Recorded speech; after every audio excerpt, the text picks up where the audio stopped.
Please, don't cut my hair. Her voice barely rose above a whisper. I have a medical condition. My mom, she got permission.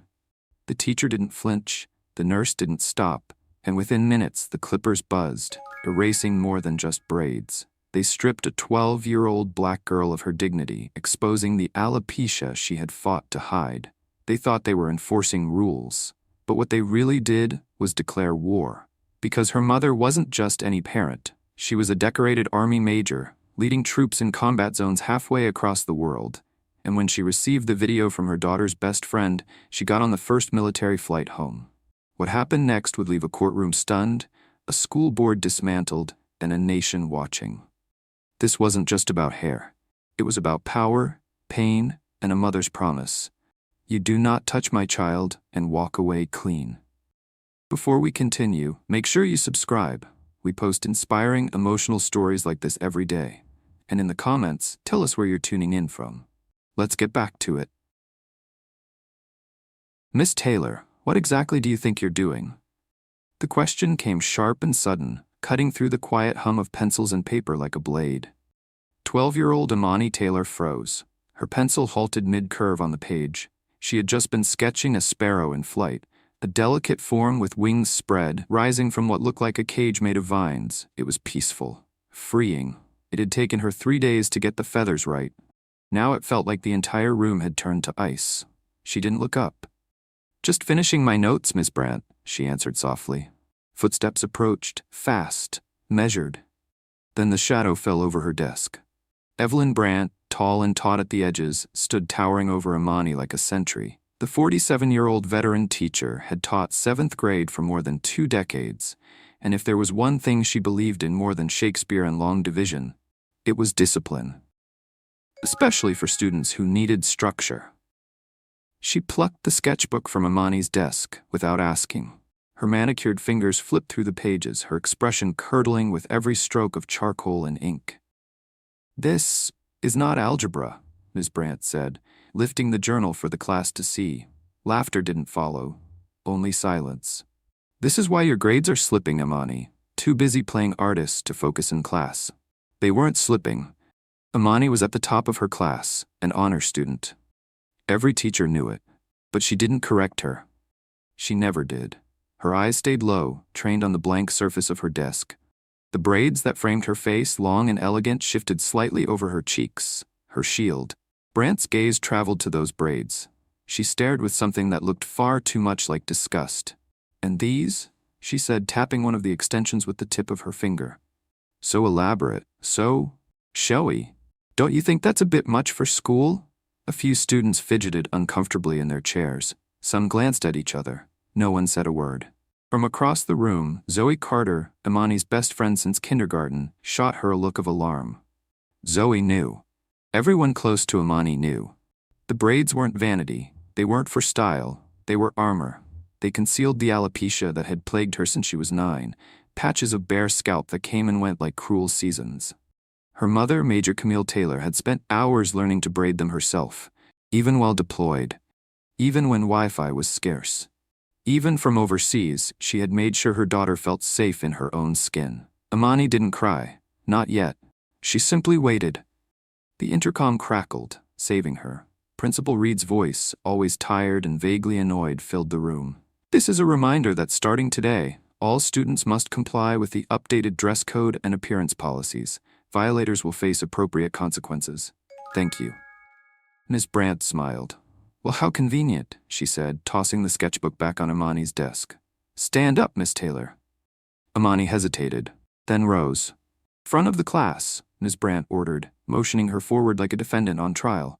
24 pairs of eyes followed Imani as she walked to the whiteboard, her steps heavy, her braids shifted with each movement. She kept her head bowed.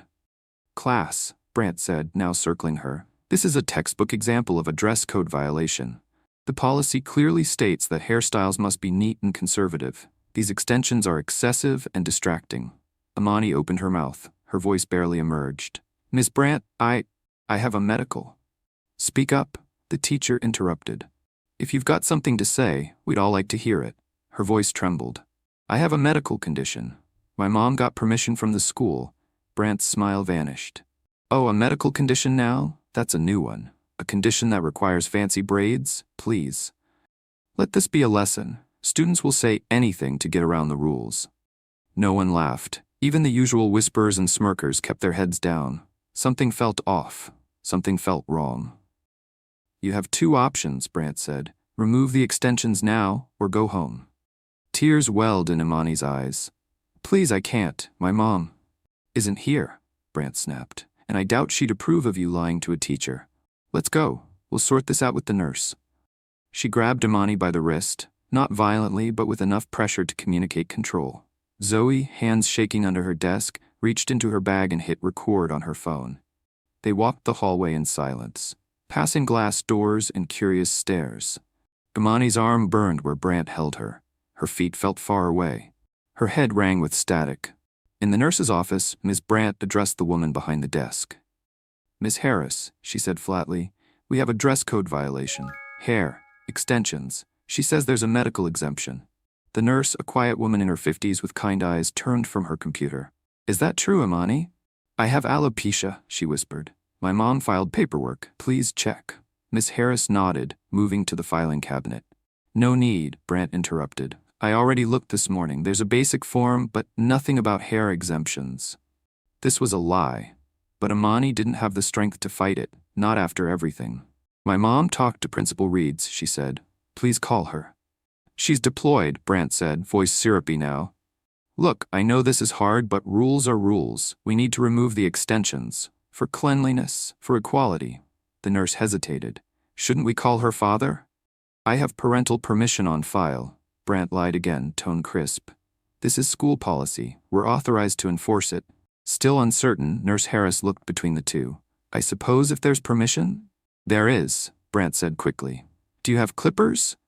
Imani froze. No, she whispered.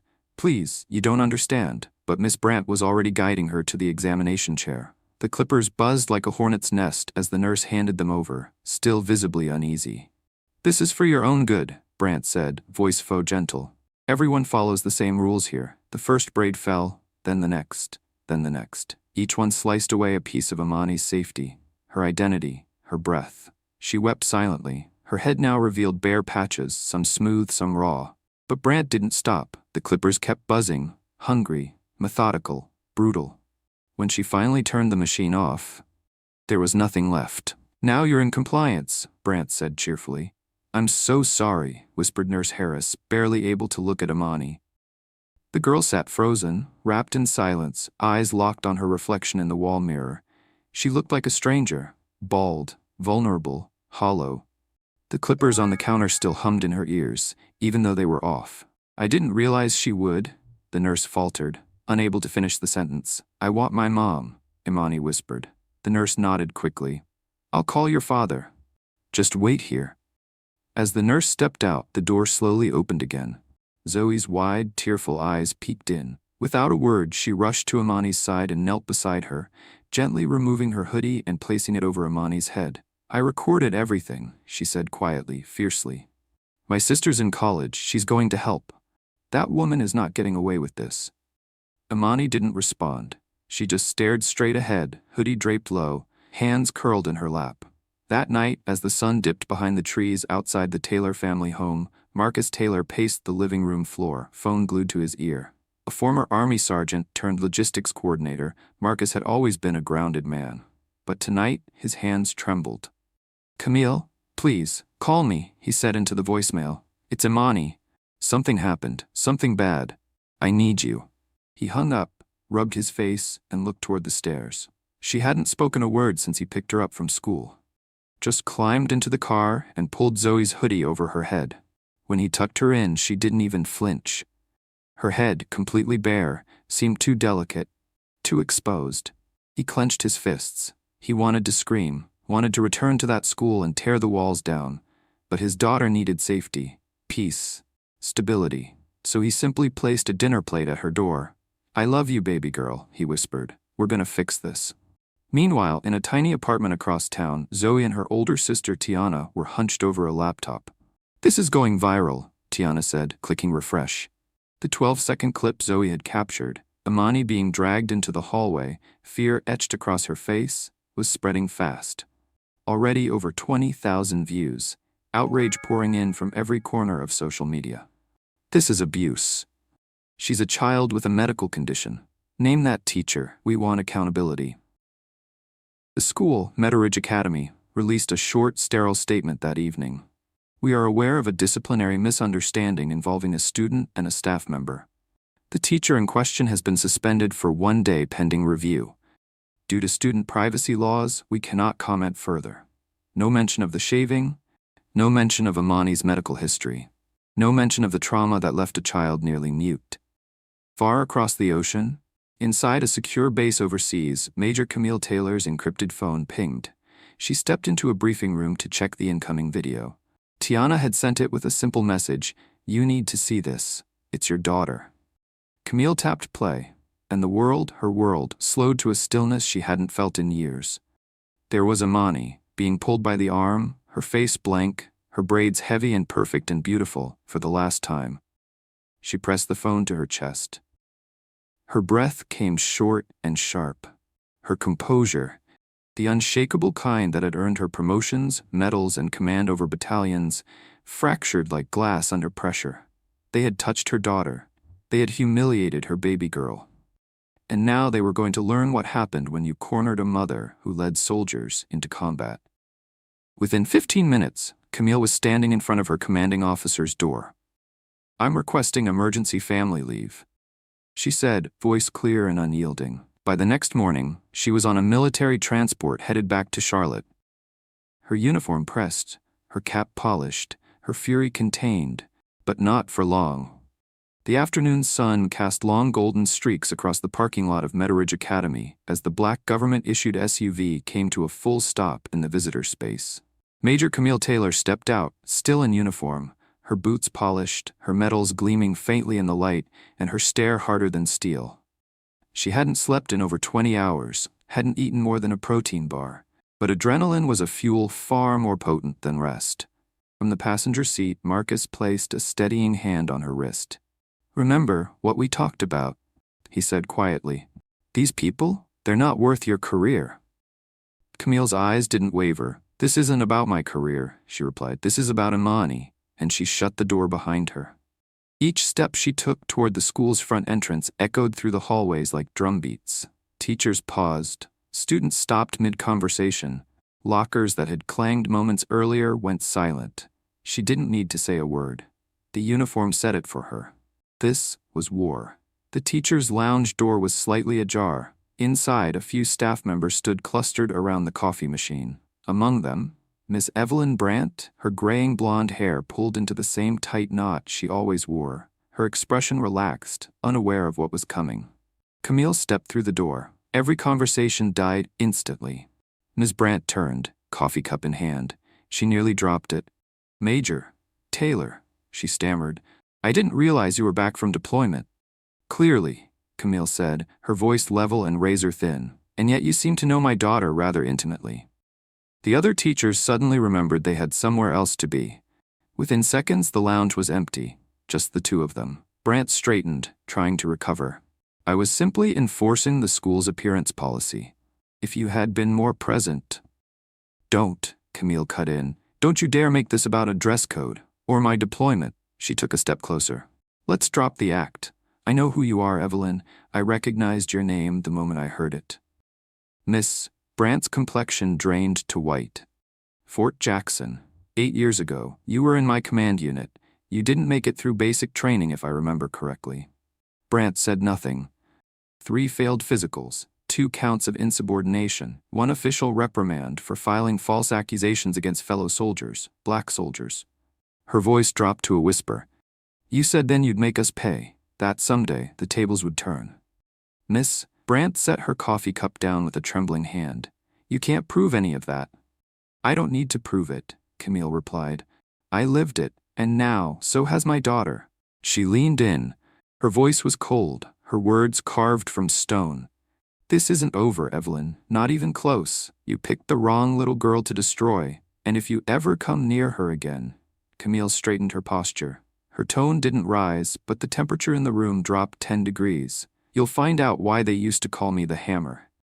And with that, Camille turned and walked out, her boots hitting the tile in a steady rhythm. Outside the lounge, she didn't break stride. She headed straight for the principal's office. The secretary behind the desk rose, startled. "Ma'am, do you have an appointment?"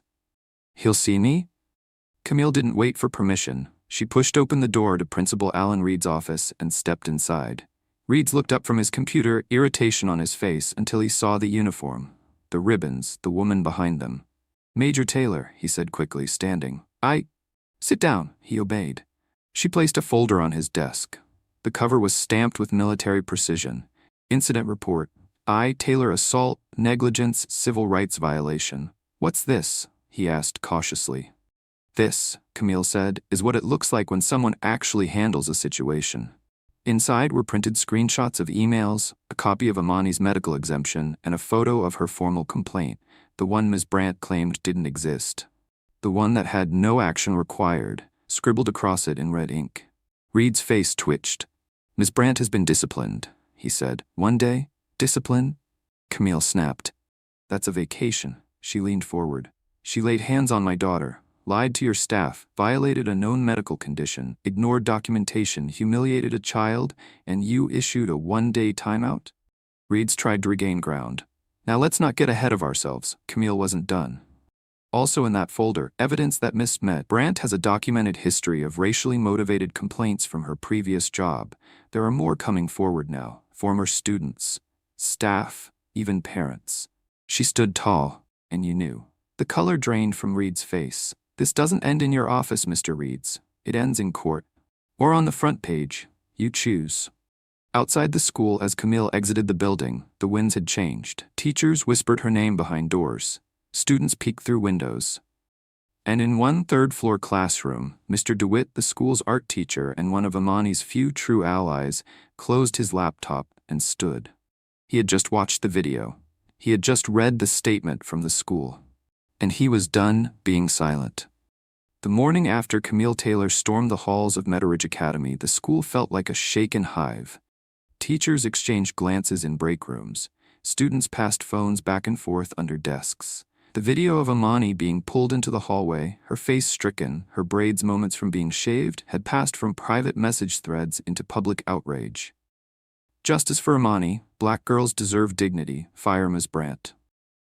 By lunch, the hashtags had gone national. But inside the school, the walls were closing in on those who dared speak up. Mr. Samuel DeWitt, Imani's art teacher, walked into Principal Reed's office just before noon. He didn't knock. "Is it true?"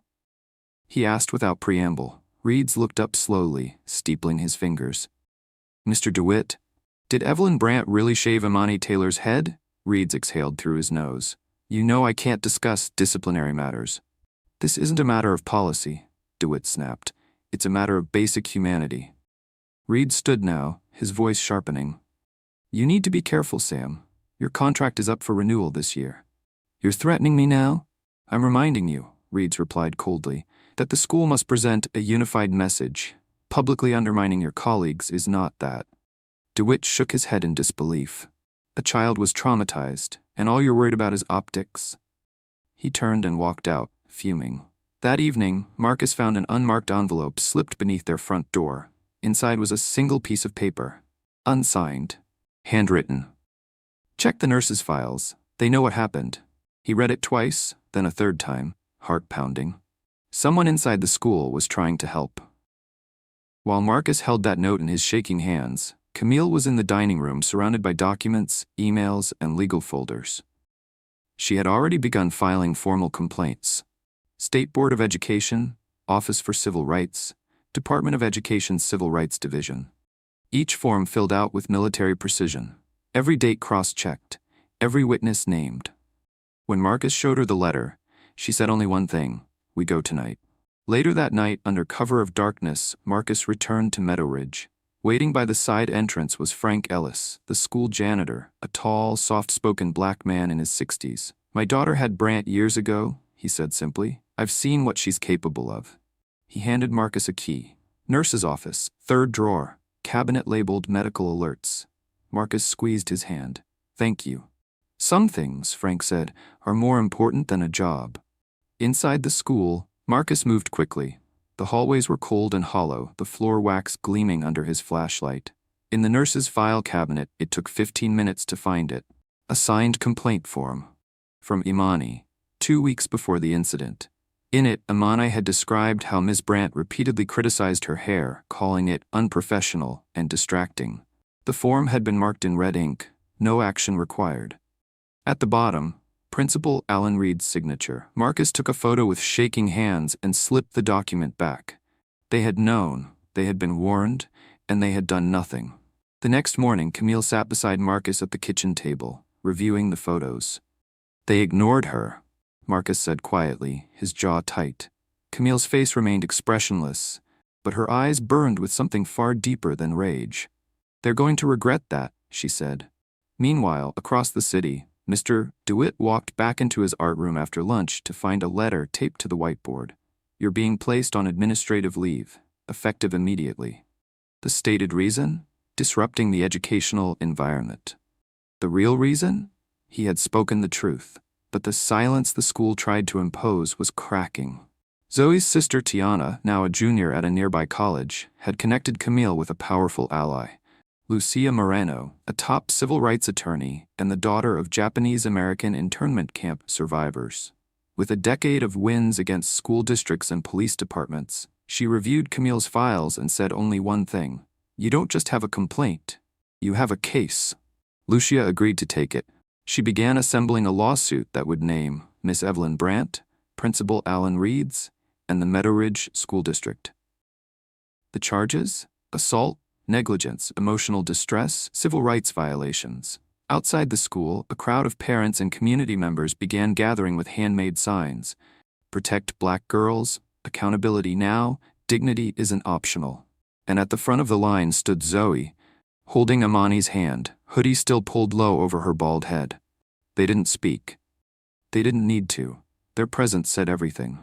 3 days after Camille's return, the civil lawsuit was filed. Lead attorney Lucia Moreno stood before a crowd of reporters outside the Mecklenburg County Courthouse, holding a manila folder stamped with bold black lettering. Taylor v. Meadow Ridge Academy, Evelyn Brandt and Principal Reeds. We are seeking damages for assault, negligence, emotional trauma, and a pattern of civil rights violations, she announced. And more importantly, we are seeking the truth. Behind her stood Camille, Marcus, and a hooded Imani, whose small hand held tightly to her mother's. The image of them would soon be everywhere. Inside Lucia's firm, the evidence continued to mount.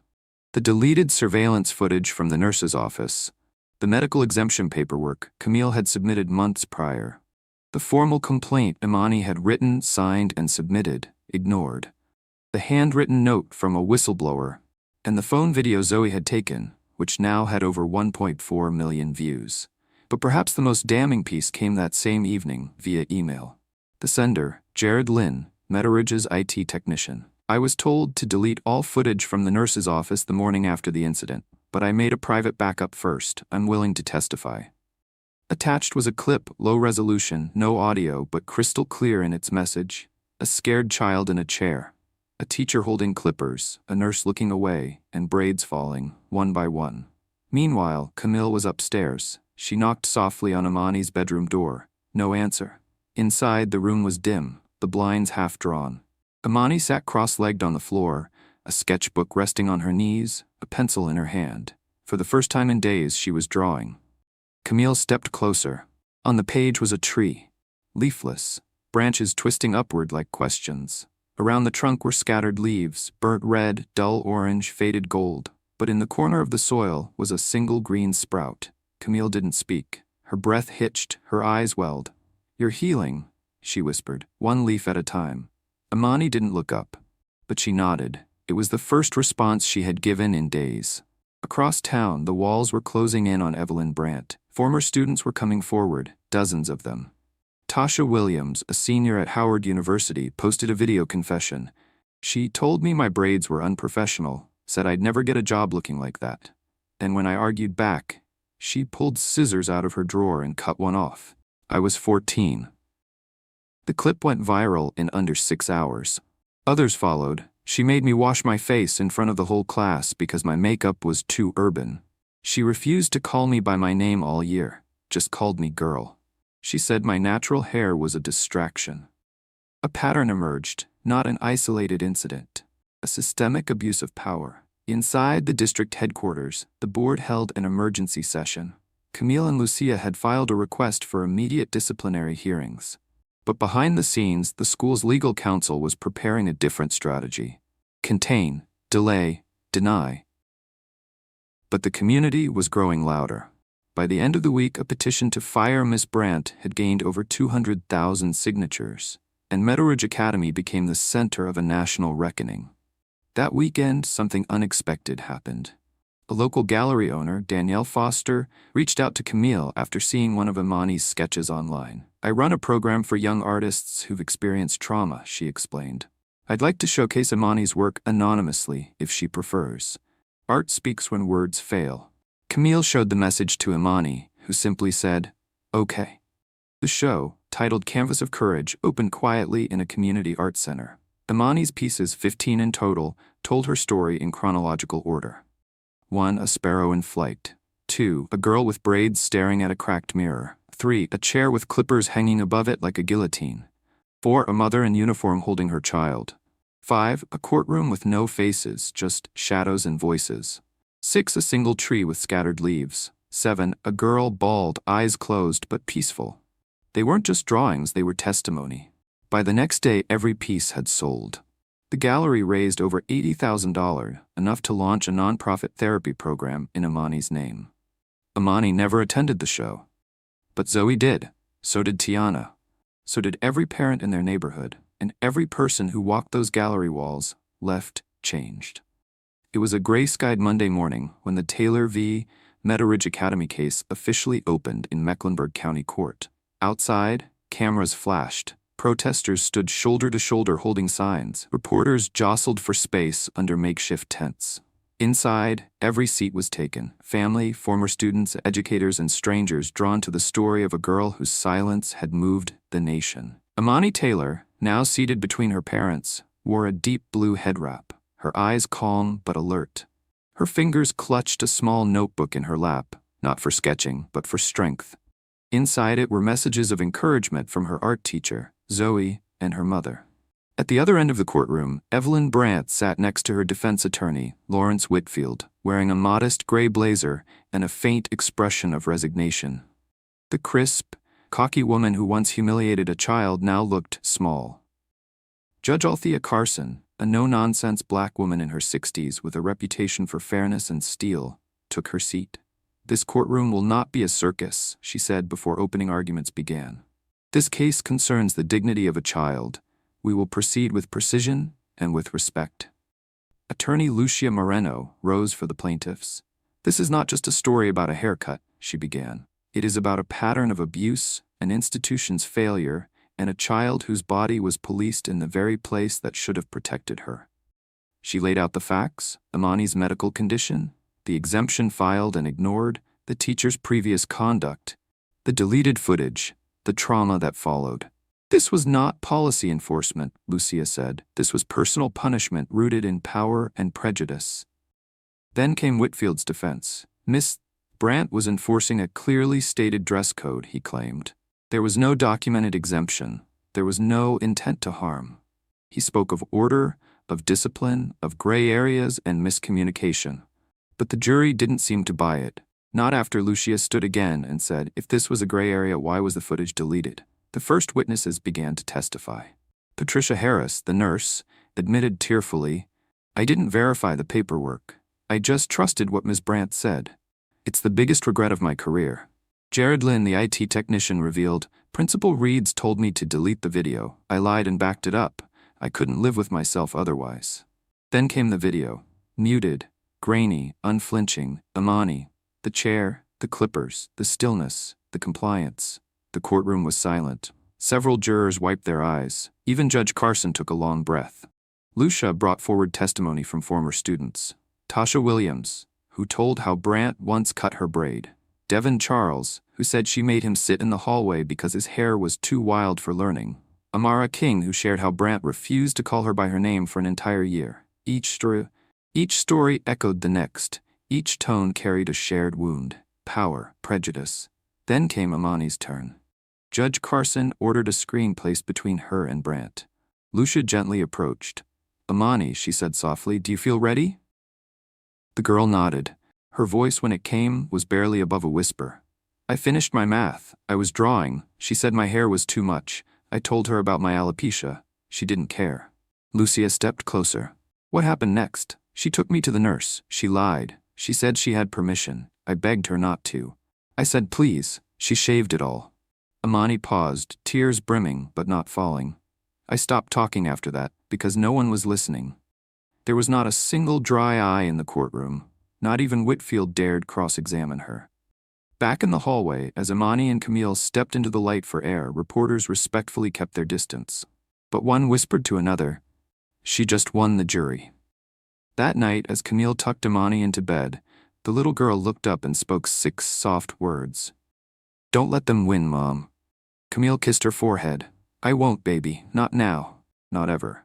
The morning after Imani's quiet yet devastating testimony, the courtroom buzzed with a new kind of electricity.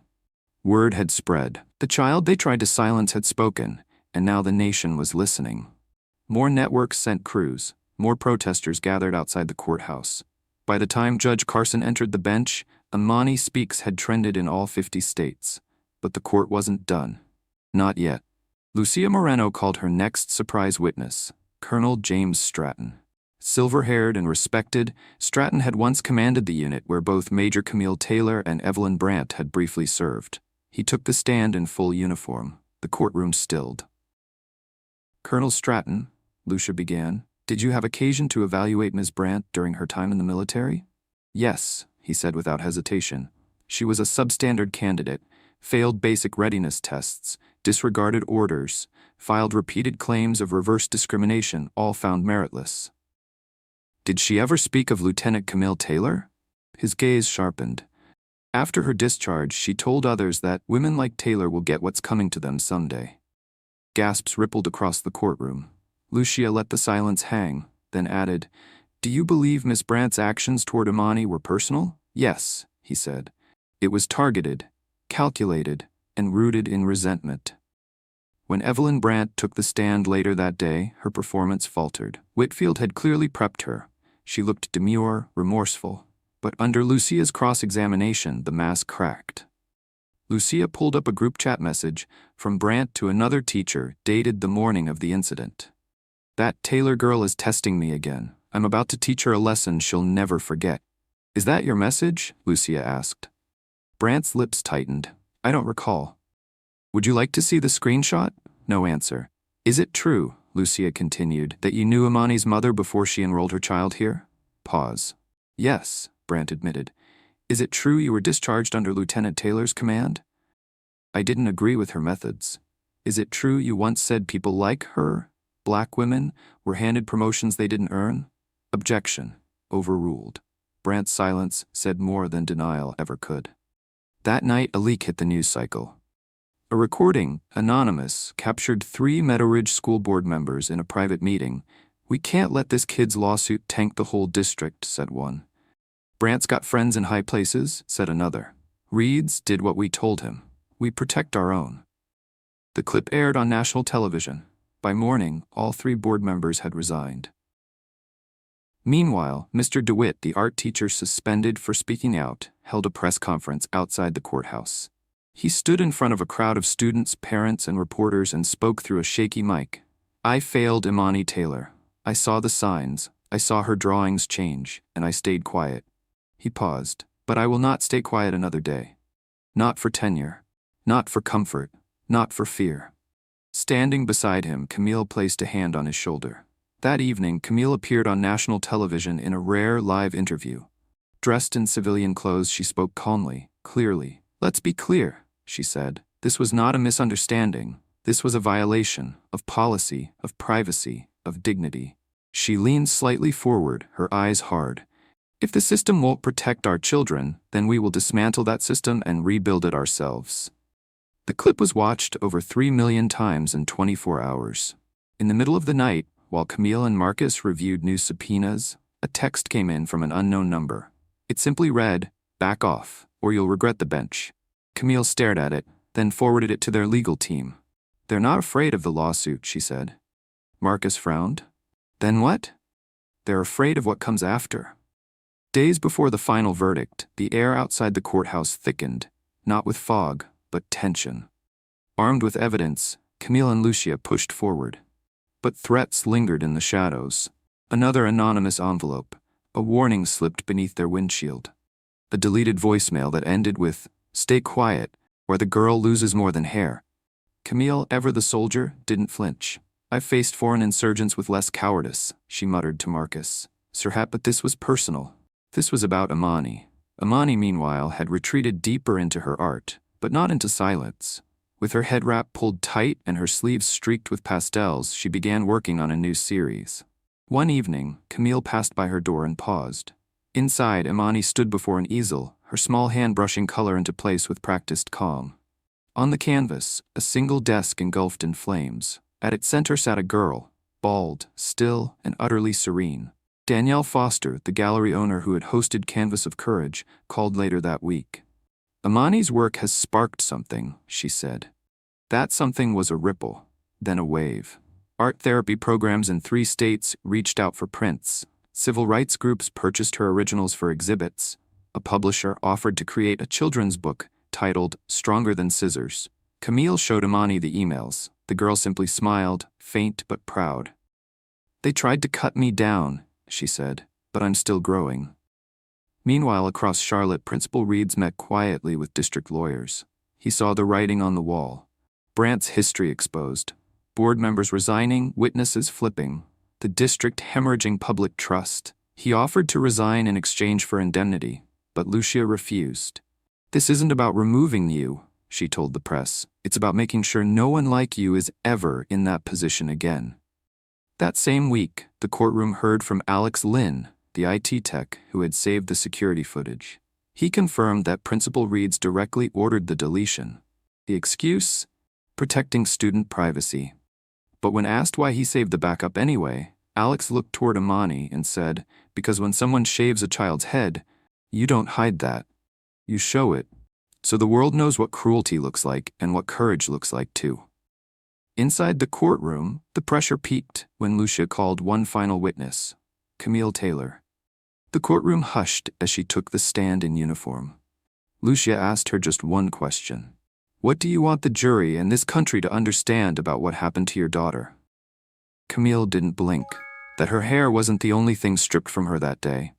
Her privacy, her trust, her identity. She paused, her voice thickening for the first time. But what they couldn't take was her spirit. She found her voice again, not through shouting, but through painting. And when they tried to silence her with shame, she answered with color. The courtroom sat breathless. That night, Lucia received a message from a legal observer in Washington, D.C. "Your case is now being cited in preliminary drafts of the Student Dignity Act, a proposed federal law mandating cultural sensitivity and medical protection protocols in all public schools." The ripple had become a tide. The final morning of testimony, Camille and Marcus walked hand in hand through the courthouse doors. Imani walked between them. This time, her head was uncovered. Bald. Beautiful. Unapologetic. The cameras clicked wildly, but she didn't flinch. The courtroom was packed wall to wall. The air was stiff with anticipation. Reporters leaned forward, pens hovering. Protesters waited in silence outside, signs tucked under their arms, breaths held in collective suspense. After 6 weeks of testimony, the jury was ready. Judge Althea Carson entered with her usual unflinching calm, but her gaze lingered a little longer on Imani, now sitting tall between her parents, dressed in a navy blazer with a small pin on her lapel that read, "Still I Rise." The jury filed in, each step echoing like the ticking of a national clock. The forewoman, a black woman in her early 50s with silver-streaked curls, stood with poise. Judge Carson nodded. "Has the jury reached a unanimous verdict?" "We have, Your Honor." A moment of silence followed. Then, on the charge of assault and battery against Evelyn Brandt, we find the defendant liable. Camille squeezed Imani's hand. On the charge of negligence against Meteridge Academy and Principal Alan Reeds, we find both defendants liable. Marcus exhaled, a breath he hadn't realized he'd been holding for days. On the charge of intentional infliction of emotional distress, we find all defendants liable. On the charge of civil rights violations, we find all defendants liable. The courtroom erupted in quiet gasps, followed by silence as the jury forewoman added, "We award compensatory damages in the amount of $2.5 million for therapy, medical costs, and educational accommodations. We further award punitive damages in the amount of $3 million against Meadow Ridge School District, $1 million against Principal Reeds personally, and $2.5 million against Miss Evelyn Brandt personally. Total, $9 million, a historic sum. A clear message. Imani didn't cry, she didn't cheer, she simply sat, composed, and whispered to her mom, "We didn't let them win." As the jury was dismissed, Judge Carson added her final words. "Let this be known, not only as a ruling, but a reckoning. No institution is too polished, too old, or too proud to escape accountability. And no child, especially not a quiet one, should ever be made to suffer for being different." The Daniels family rose. Reporters surrounded them, but Camille held up one hand.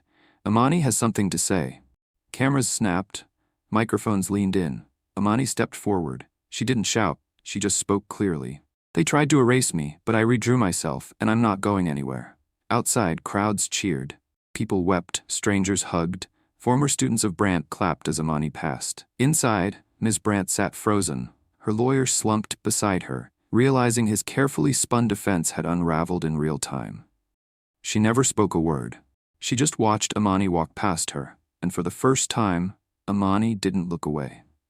That night, Governor Alicia Rhodes announced a bipartisan legislative proposal, the Imani Justice Act, a sweeping reform bill requiring mandatory cultural sensitivity training in public schools, legal protections for medical exemptions, independent review boards for student complaints, whistleblower protections for school employees. Because silence in schools, Governor Rhodes said, should never be policy. 6 months after the verdict, a spring breeze swept through Charlotte as children gathered inside a repurposed warehouse, now transformed into a sun-drenched art studio. At the front of the room stood Imani Taylor, 13 now, her voice soft but confident, as she guided a group of children through a painting lesson. "There's no wrong way to tell your story," she said, smiling gently. "Your art belongs to you." Behind her, a bright banner fluttered gently against the windows. "Canvas of Courage, a healing space for youth survivors of school trauma." The program, funded by a portion of the lawsuit and hundreds of donations, had already served over 200 children in its first 3 months. Some came in silence, some came in tears, but all left with color on their hands and dignity in their hearts. Imani, once a symbol of tragedy, had become something more. A builder, a mentor, a voice. At home, Camille sat with Marcus on the back porch, watching a small community garden come to life across the street. He read the letter again, shaking his head. "Did you ever think," he said, "we'd be getting invites from the White House?" Camille chuckled, setting down her tea. "It's not about the medal," she said. "It's about the movement." Later that month, dressed in her formal uniform once more, Camille stood beneath a canopy of cherry blossoms in the White House rose garden. The president pinned a Medal of Civilian Honor to her chest. "Major Taylor's courage off the battlefield is a testament to the kind of America we strive for," he said. "One where dignity isn't a privilege, it's a right." Camille accepted the honor and stepped to the podium. Her speech was short, steady. "This doesn't belong to me," she said. "It belongs to every child who ever walked into school and felt unseen. It belongs to the parents who kept records, wrote letters, and refused to stop showing up. It belongs to my daughter." She turned toward the crowd, her voice unwavering, "And to every child still waiting to be heard, we're listening now." The following week, a package arrived at the Smithsonian Museum of American History. Inside, Imani's original sketchbook. It was added to a new exhibit titled Voices That Shaped a Generation. The curators placed it beside the civil rights letters of Ruby Bridges and the journals of Maya Angelou. The page they chose to display? A handwritten line beneath a bold drawing of a girl with her head high and her eyes bright. "You tried to erase me, but I redrew myself." 1 year later, on a quiet Sunday morning, Imani stood before a new group of kids at the art studio. Each child came from a different pain, bullying, discrimination, isolation, but they all held brushes now, and for once they held control. One little girl raised her hand. "What if people make fun of what I draw?" she asked, Imani smiled, soft and knowing. Let them, just don't ever stop drawing. From a single act of cruelty came a tidal wave of change. One child, one mother, one case, and from it, a movement was born, not just of policy, but of purpose. Because justice doesn't always arrive on time, but when it does, it brings a brush, not a blade, and from scars it paints new roots. What happened to Imani Taylor was not an isolated incident. It was a mirror, reflecting the hidden injustices faced by countless children across this country. But through courage, community, and the unbreakable bond between a mother and her daughter, that mirror was shattered and rebuilt into a window of change. This story is about more than a verdict. It's about the power of one voice refusing to be silenced, and the ripple effect that voice can have on a nation. If this story moved you, don't just scroll away. Share it. Speak up. Stand beside every child who's ever been told to shrink. And if you've ever felt erased, remember this. You have the power to redraw yourself. Subscribe to Powerful Stories for more real, inspiring journeys of justice and transformation. And in the comments, tell us, what part of this story stayed with you the most? Because when we speak, the world listens. And when we rise together, silence doesn't stand a chance.